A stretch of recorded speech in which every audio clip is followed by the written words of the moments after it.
to rebuild. You know, a homeowner can just do what they call a field repair. What we're doing today is rings and bearings. Clean everything up, put it back together, hone the block. The block wasn't damaged, hasn't been damaged, so it can just go right back together.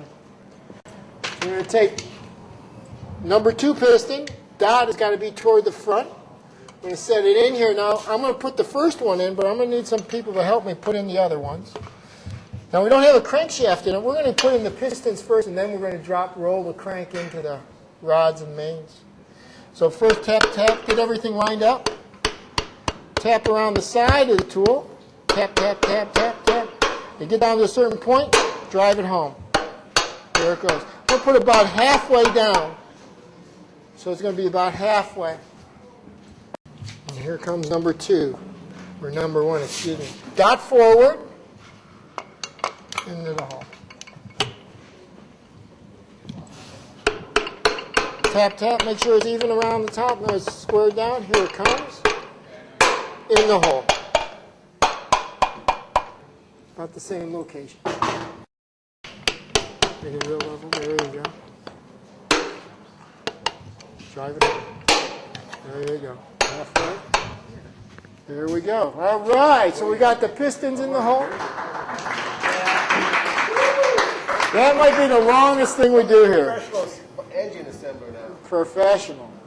Let me find that right wrench for the engine stand. Now we're going to turn this baby over. We're going to lay the crank into it.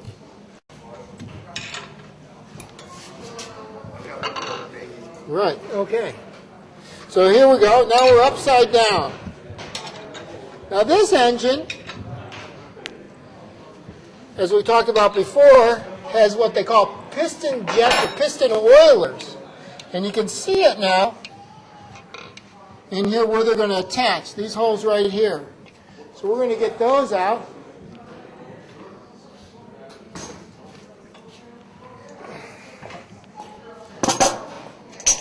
Here's our main bearing caps. Here's our oil jets.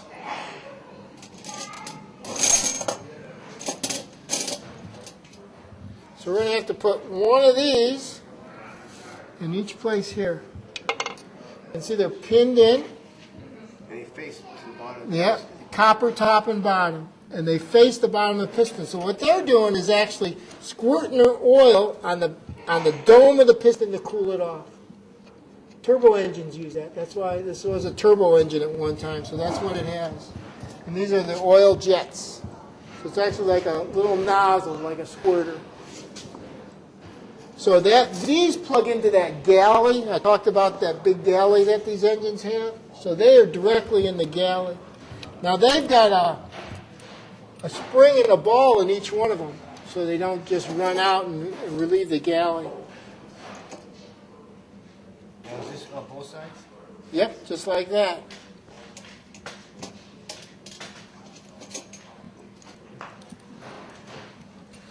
Ed, if you could for me, see those boxes right there? Let's open those bearings up. Is there ever a failure with these? They could. I haven't seen a failure, but yeah, it hasn't been a problem.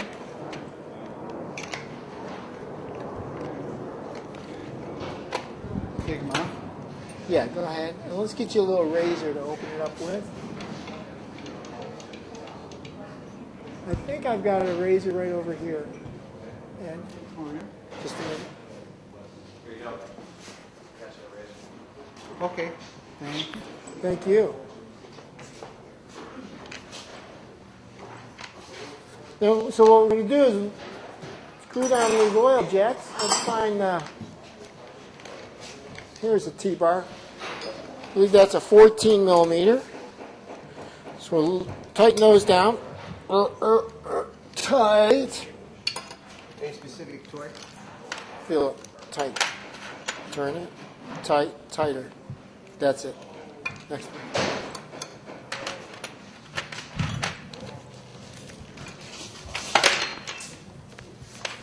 Okay. So it's got all these rod. So now we'll put these bearings into the rod caps. Oh, those are the mains. So these are our main bearings here. So I'm going to lay in the main bearings right now. Now when you lay in the main bearings, you can see there's an oil hole. So you got to make sure your oil hole lines up, then you know you got the right bearings.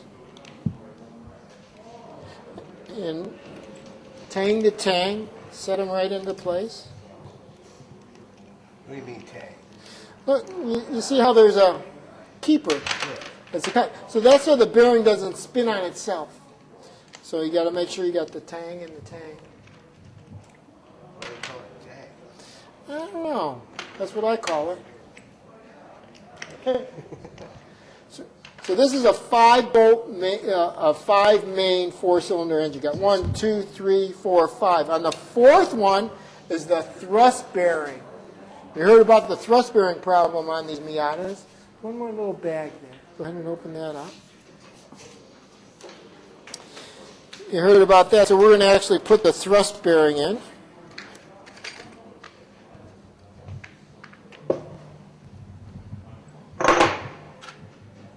There you go, set it down. Thrust bearing is different? The thrust bearing is what controls the crankshaft back and forth. Okay? And you heard about the thrust bearing problem on the 99 cars from the factory? There was a lot of problems with that. I don't know, did anybody in here have problems with the thrust bearing yet on their cars? Nobody? But yeah, there was a real problem with the thrust bearings, and the factory picked up the parts and labor on a lot of the cars. I've had one recently came in, and they denied the claim. So this was a 99 car, but they denied the claim.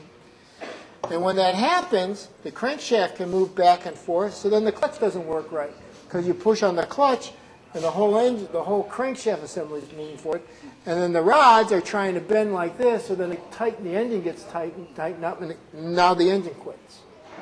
And then there's lots of noise and metal, and things have gone bad. Things have gone bad.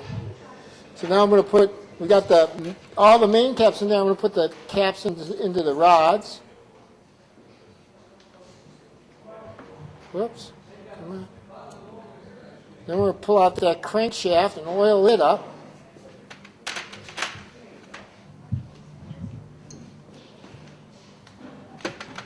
Yep. If it doesn't work, The thrust bearing is always on cylinder 3 in this engine? Number 4. Oh, number 4? Yeah, it's a number 4 main cap. Okay. Yeah, so it's in between 3 and 4. You're right. Okay. Yeah, it's in Right between here. 3 and 4. Yeah, exactly. With the thrust bearing problem, was it bad material, or what did it determine?